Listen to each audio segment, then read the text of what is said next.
President Trump made rebuilding the military a priority. Now the former chairman of the House Armed Services Committee, who made readiness his priority, is retiring. National security correspondent Jennifer Griffin spoke with him as he packed his office. Mac Thornberry was elected to Congress in 1994, a fifth-generation Texan and the first to chair the powerful House Armed Services Committee. He served 4 years as chairman. Oh, wow, that's a lot of boxes. That's a lot of years.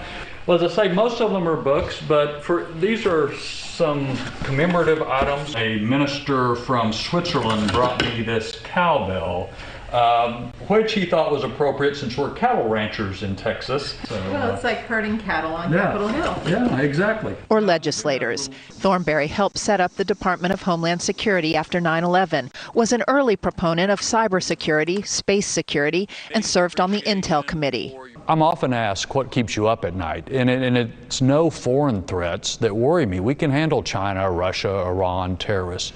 The one thing we can't handle is if we self-destruct. And so that's the thing that worries me the most, is what we might do to ourselves. He is most proud of the work he did to help rebuild military readiness after nearly 2 decades of wear and tear from wars in the Middle East. 4 years ago, Fox News zigzagged the country visiting military bases where aviators did not have enough parts to keep their warplanes airborne. It's not only the personnel that are tired, it's the aircraft that are tired as well. Imagine taking like a 1995 Cadillac and trying to make it a Ferrari. We found that a third of the FA-18's Marine Corps planes couldn't fly, half of the F-18 Super Hornets couldn't fly, half the B-1 bombers couldn't get airborne.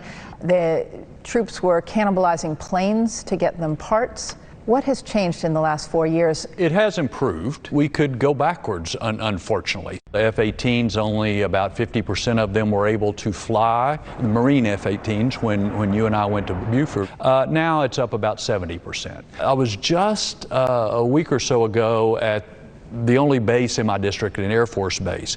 They are flying T-38 trainers that were first built in 1961, but last built in 1972. The newest plane that we're teaching people to fly was built in 1972. Does President Trump get credit for the improved readiness? Was it simply budgets? Budgets matter.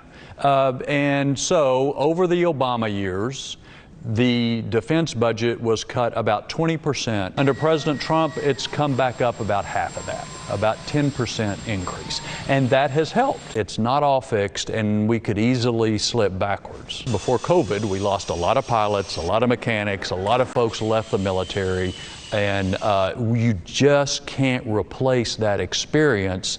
The Armed Services Committee hearing room is named for another chairman, Carl Vinson, who butted heads with FDR and pushed for more Navy ship funding in the years before Pearl Harbor. It was what he did in peacetime that provided the wherewithal that our Navy could start to push back against Japan.